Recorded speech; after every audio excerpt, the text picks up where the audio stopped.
আসসালামু আলাইকুম। আজকে আমি পোলাও রান্না করব। তার জন্য এরকম একটা কাপ নিয়েছি। কাপ দিয়ে মেপে আমি চালটাকে দিব।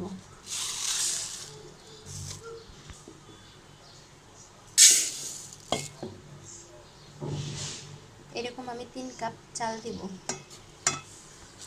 এখানে আমি 3 কাপ চাল নিয়েছি। এখন চালটাকে আমি আধা ঘন্টা ভিজিয়ে রাখবো।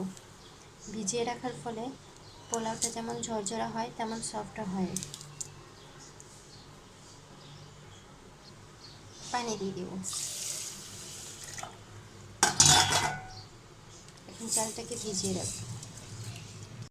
পোলাওয়ের চালটা আমি ভিজিয়ে রেখেছিলাম আধা ঘন্টা। এখন আমি পানি ধুয়ে পানিটা ঝরিয়ে নেব। যেহেতু আমি এই কাপ তার জন্য এখানে 6 কাপ পানি দিব। যেহেতু আমি এখানে 1 কাপ গরুর দুধ দিব, তাই 5 কাপ পানি নিয়েছি। এখন পানিটাকে আমি গরম করে নেব। পানিটা গরম হয়ে গেছে, এখন আমি দুধটা দিয়ে দিব।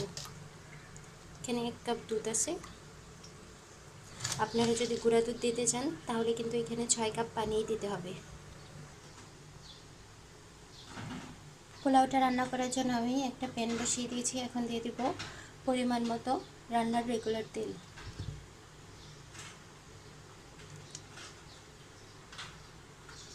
তেলটা গরম হয়ে গেছে, এখন দিয়ে দিব পেঁয়াজ কুচি, তেজপাতা,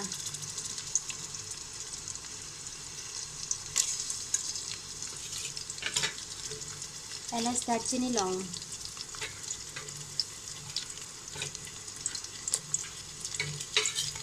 দিয়ে দেবো পোলাও পাতা। আমার কাছে ছিল তাই আমি দিচ্ছি, এটা সম্পূর্ণ অপশনাল। এখন নেড়ে চেড়ে মশলা আর পেঁয়াজটাকে ভেজে নেব।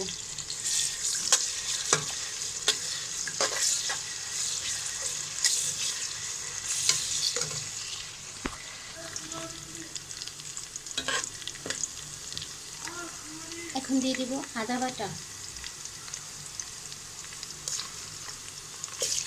আদাটাকেও আমি পেঁয়াজের সাথে ভালোভাবে ভেজে নেব।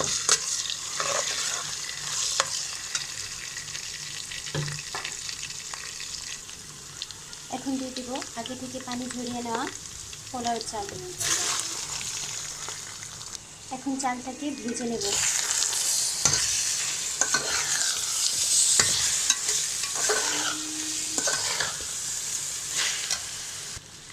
দিয়ে দেব কাঠবাদাম, কাজু বাদাম আর কিশমিশ কুচি।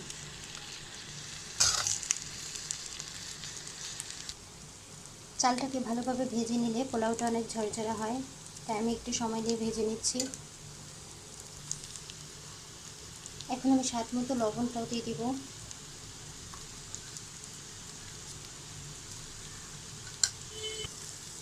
চালটা ভাজা হয়ে গেছে, এখন আমি গরম পানিটা দিয়ে দিব।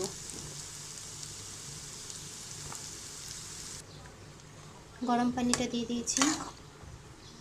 এখন চালের সাথে ভালোভাবে মিশিয়ে নেব।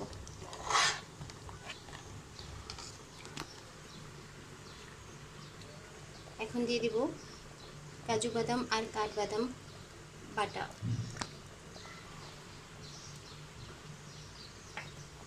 বাদাম বাটাটা দিলে পোলাওটার স্বাদটা কিন্তু দ্বিগুণ বেড়ে যায়। চেষ্টা করবেন বাদাম বাটাটা দেওয়ার জন্য। দিয়ে দেব কয়েকটা আস্ত কাঁচামরিচ। এখন ভালোভাবে নেড়ে ঢাকনা দিয়ে ঢেকে দেব চালটা ফুটে ওঠা পর্যন্ত। এখন ঢাকনা দিয়ে ঢেকে দেব চালটা সিদ্ধ হওয়ার জন্য। ঢাকনাটা খুলে আমি আবারও একটু নেড়ে দিচ্ছি। এই পর্যায়ে লবণটা চেক করে নেব।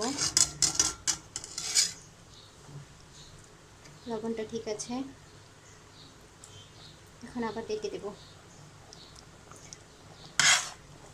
যেহেতু পানিটা অনেকটাই শুকিয়ে গিয়েছে, এ পর্যায়ে চুলার আঁচটা লোতে করে রাখবো। পানিটা টেনে গেছে, এখন আমি পোলাওটাকে দমে রেখে দেব।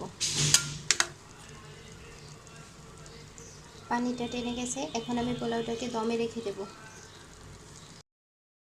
এখন ঢাকনাটা খুলে দিয়ে দেব 1 টেবিল চামচ ঘি। ঘিটা আমার ফ্রিজে ছিল, হাতে বানানো ঘি আমার। দিয়ে পোলাওয়ের সাথে ভালোভাবে মিশিয়ে নেব।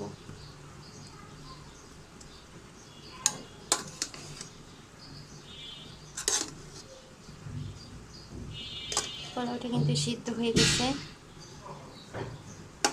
আর দেখুন কতটা ঝরঝরে হয়েছে।